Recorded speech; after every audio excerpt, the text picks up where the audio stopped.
everyone, and welcome to this BusinessTraining.com video module on customer service and public relations brand loyalty. So first, let's go over a definition of brand loyalty. It is simply the devotion, loyalty, of course, or otherwise preference that a customer has for a brand over others. And as you can see in the picture on the screen, there are certainly times where I think, even personally for yourselves, you may choose something over another. And a lot of times it's unconscious, but consider some of the major brand shortfalls that have taken place lately. Do you still see Tiger Woods as a great golf player? Do you still think Toyota makes a great vehicle? Brand loyalty is a very hard thing to break. Reason being, customers don't want to be told that their convictions are incorrect, and they usually stick their ground regardless of being right or wrong. We confirm our beliefs whenever possible, and we very much ignore the conflicting information as long as we can. Brand loyalty in marketing consists of a consumer's commitment to repurchase or otherwise continue using the brand, and can be demonstrated by repeated buying of a product or service or otherwise positive behaviors such as word-of-mouth advocacy. Now, brand loyalty is more than just simply repurchasing, however. Consumers and customers may repurchase a brand due to situational constraints such as a vendor lock-in, a lack of alternative that are viable, or out of convenience. Such loyalty is referred to as spurious loyalty. So there are two types of loyalty. The second is true brand loyalty.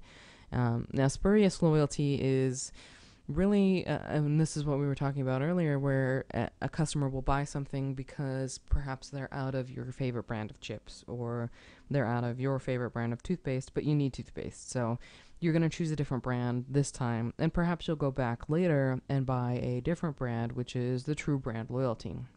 True brand loyalty exists when a customer has a very high relative attitude toward the brand, which is then exhibited through repurchasing behavior. Now, this type of loyalty can be a great asset to a firm. Customers are willing to pay higher prices, they may cost less to serve, and can bring new customers to a firm.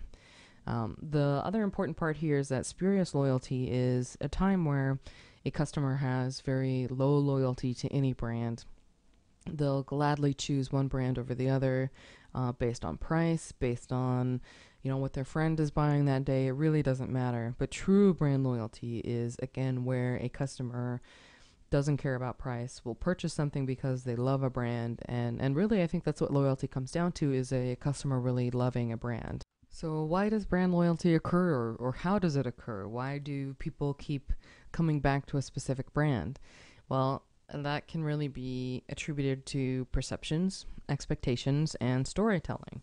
People who liked Toyota before their recent recalls, and Tiger before his personal life story was shared with the world, probably haven't changed their minds much. Just like in an election, people make up their minds and stick with that decision regardless of the facts. Conversely, people who didn't like Toyota for whatever reason are now running with the recent story, telling everyone they were right all along. The facts don't matter for either person.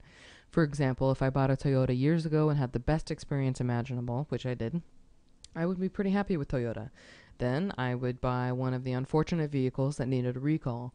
I may be upset, but I would defend the decision I made in the end up until I got my recalled car back. I wouldn't even disown Toyota. For the people who are not loyal to Toyota, their story is a very different one. So to reiterate again, loyalty is a hard, intangible thing to break. Additionally, brand loyalty is a hard thing to buy. It usually can't be bought, which is a good thing for companies who don't have a large amount of money set aside for buying loyalty, but it also means that all companies have to try harder to grab part of the customer's mind share. Some ways to really foster loyalty include what's on the screen here. It's really give consumers a cause, and this is something I've talked about in other videos as well. People love fighting for something, like Mac fans who have come to hate PCs because of the cause that they adopted from Apple. A cause can also be something like ending world poverty, and this sort of cause is really something that can get consumers backing you up. And a consumer can be someone who buys, who donates to you, who uses your services. So really remember that causes are something that can be very applicable and very useful in loyalty. Secondly is to give them a reason to be loyal. This can be through great customer service, great products, or a great price.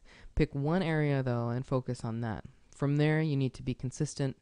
available, responsive, be transparent in your PR activities, and react and respond quickly. This last one, where you react and respond quickly, is something that's going to make or break your success.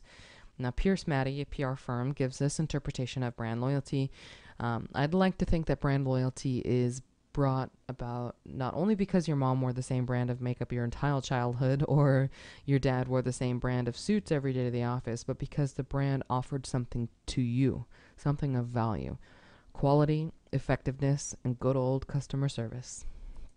Thanks for watching this businesstraining.com video module. I hope you've enjoyed it. To learn more about the training and certification programs that we offer, please visit our homepage at businesstraining.com.